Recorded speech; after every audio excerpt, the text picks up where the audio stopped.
നാവിൽ എന്നീശോതൻ നാമം,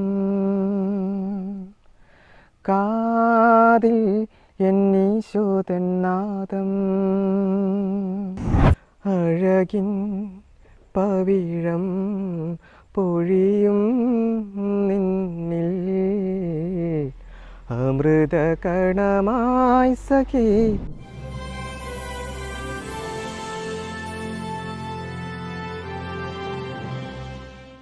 പൗരോഹിത്യം എന്നത് ഒരു ദൈവിക സമ്മാനമാണ്. സംഗീതം എന്നത് മറ്റൊരു വരദാനവും.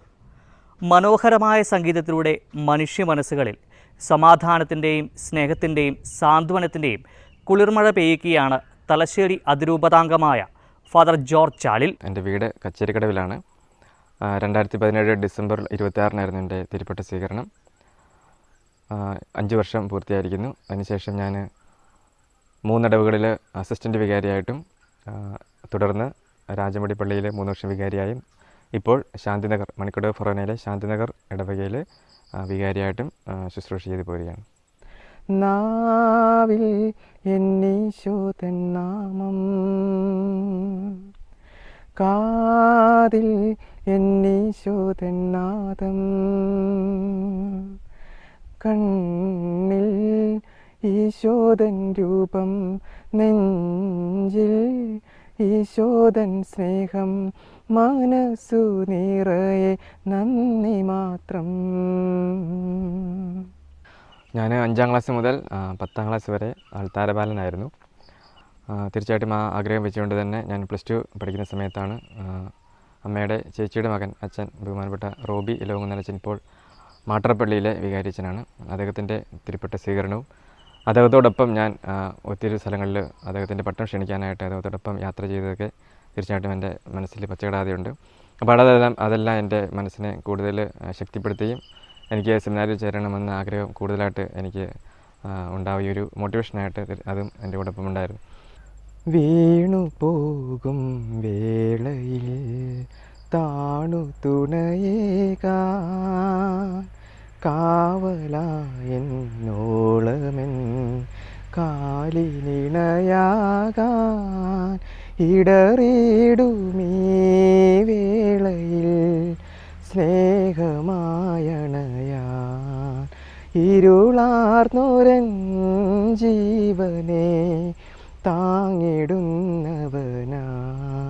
മനസ്സിൻ ചില്ലയിൽ മഞ്ഞിൻ മണിയുതിരാ. സംഗീത വഴിയിലേക്ക് വന്നത് തീർച്ചയായിട്ടും ഞാൻ ചെറുപ്പം മുതൽ തന്നെ പാട്ടിനോട് കൂടുതൽ അഭിരുചിയുണ്ടായിരുന്നു. വീട്ടിൽ അമ്മ നന്നായിട്ട് പാടുമായിരുന്നു. എനിക്ക് 4 പെങ്ങന്മാരാണ്. അവർ 4 പേരും പാടുന്നവരാണ്. തീർച്ചയായിട്ടും വീട്ടിൽ നിന്നും അമ്മയിൽ നിന്നും ലഭിച്ച ഒരു കഴിവായിട്ടാണ് ഞാൻ കാണുന്നത്. കൂടുതലും അതിനക്കളപ്പുറത്തെ തമ്പുരാൻ്റെ വലിയൊരു അനുഗ്രഹമായിട്ടും ഞാനിതിനെ കാണുകയാണ്. ദൈവസ്നേഹം നിറഞ്ഞു നിൽക്കും ദിവ്യകാരുണ്യമേ, തളരുമൻ മനസ്സിനു പുതുജീവൻ നൽകും സ്വർഗീയ ഭോജ്യമേ, മാലാഖമാരുടെ ഭോജനമേ, സ്വർഗീയ ഭോജനമേ. സ്കൂൾ കാലയളവിൽ തന്നെയാണ് ശാസ്ത്രീയ സംഗീതം 1 വർഷത്തെ കാലത്തോടെ ഞാൻ പഠിച്ചത്. അതിനുശേഷം ഒരു ശാസ്ത്രീയമായ സംഗീതമൊന്നും ഞാൻ അഭ്യസിച്ചിട്ടില്ല. സെമിനാരിൽ ചെന്ന ശേഷമാണ് പരിശീലന കാലഘട്ടങ്ങൾ സമയത്താണ് കൂടുതലും പാട്ടിൻ്റെ കാര്യത്തിൽ ശ്രദ്ധിക്കുകയും അതിനോട് കൂടുതൽ താല്പര്യം ഉണ്ടാവുകയും ചെയ്തത്. പാട്ടിനൊപ്പം ഇദ്ദേഹത്തിൻ്റെ വിരലും ചലനാത്മകമാകുമ്പോൾ തബലയും താളമയമാകും.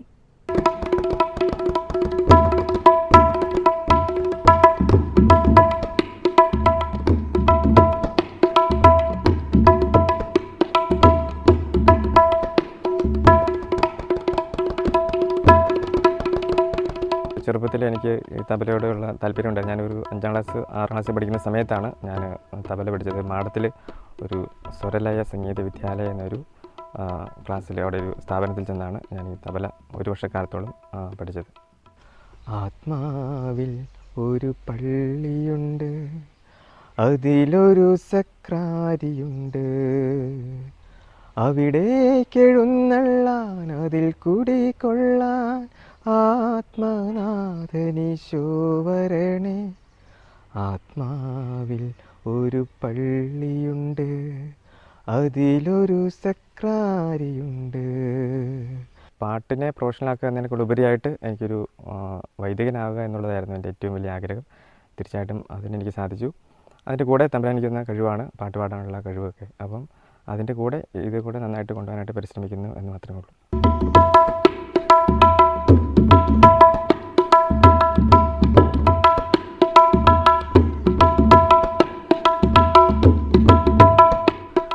എൻ്റെ വീട്ടിലെ പപ്പയും അമ്മയും എനിക്ക് 4 പെങ്ങന്മാരാണ്. ഞാൻ ഇരട്ടയാണ്, ട്വിൻ സിസ്റ്ററുണ്ട്. അപ്പോൾ 4 പേരുടെയും വിവാഹം കഴിഞ്ഞു. ഞാൻ 2020 ഈശോ നീയൻ സ്വന്തം എന്നൊരു ആൽബത്തിനകത്ത് ഒരു പാട്ട് ചെയ്തിട്ടുണ്ട്. ഈശോയെ നിന്നെ ഉൾക്കൊള്ളുവാനായെന്നൊരു പാട്ട് ഞാൻ കമ്പോസ് ചെയ്തിട്ടുണ്ട്.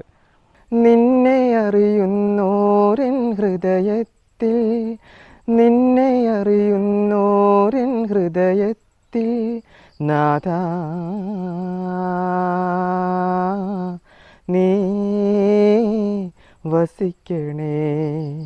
അപ്പോൾ ഒത്തിരി കുട്ടികളെ നന്നായിട്ട് പ്രാക്ടീസ് കൊടുത്ത് ഇപ്പോഴവർ നന്നായിട്ട് കൊയറിൽ പാടുകയും മറ്റുള്ള കുട്ടികളെയും കൂടി ഉൾച്ചേർത്ത് അവർ നന്നായിട്ട് പരിശീലനം നൽകുകയും പാടുകയെല്ലാം ചെയ്യുന്നുണ്ട്. അത് വളരെ സന്തോഷമുള്ള കാര്യമാണ്. തിരുവോസ്തിരൂപൻ നിന്നെ ഉൾക്കൊള്ളാനാഗ്രഹമുണ്ട്, അവിടുത്തെ തിരുനിണം നുകരാൻ. ഇന്നത്തെ തലമുറയിലെ കുട്ടികൾ നമുക്കറിയാം, അവരെപ്പോഴും പല കാര്യങ്ങളും എൻഗേജഡാണ്. പ്രത്യേകിച്ച് ഈ മൊബൈൽ ഫോണായിട്ടും അല്ലെങ്കിൽ കമ്പ്യൂട്ടറിൻ്റെ മുന്നിലായിട്ടൊക്കെ ആയിട്ട് ഒത്തിരി കാര്യങ്ങൾ എൻഗേജഡാണ്. തീർച്ചയായിട്ടും അവർക്ക് ആവശ്യമുള്ള കാര്യങ്ങൾ മൊബൈൽ ഫോണിലൂടെ കാണുകയും കേൾക്കുകയും ചെയ്യുന്നുണ്ട്. എന്നതിനേക്കാൾ ഉപരിയായിട്ട് അവർ അനാവശ്യമായിട്ട് ഒത്തിരി മണിക്കൂറുകൾ മൊബൈൽ ഫോണിനകത്തൊക്കെ ചിലവഴിക്കുന്നതായിട്ട് കാണാം. അതേസമയം അവർക്ക് ഇങ്ങനെയൊരു അഭിരുചിയുള്ള കൂട്ടത്തിലാണെങ്കിൽ അല്പം പാടുകയും അല്ലെങ്കിൽ കലാപരമായിട്ടോ കായികപരമായിട്ടോ ഒക്കെ അല്പം കഴിവുള്ളവരാണെങ്കിൽ തീർച്ചയായിട്ടും ആ മേഖലയിലേക്ക് അവർ കൂടുതൽ ശ്രദ്ധ കേന്ദ്രീകരിച്ച് പോവുകയാണെങ്കിൽ തീർച്ചയായിട്ടും അത് ഭാവിയിൽ അവർക്കൊത്തിരി മുതൽക്കൂട്ടാകും എന്ന കാര്യത്തിൽ സംശയമില്ല. ദേവാങ്കണങ്ങൾ കൈയൊഴിഞ്ഞ താരകം, സായാഹ്ന സാനുവിൽ വിലോലമേഘമാ, അഴകിൻ പവിഴം പൊഴിയും നിന്നിൽ അമൃതകണമായി സഖി.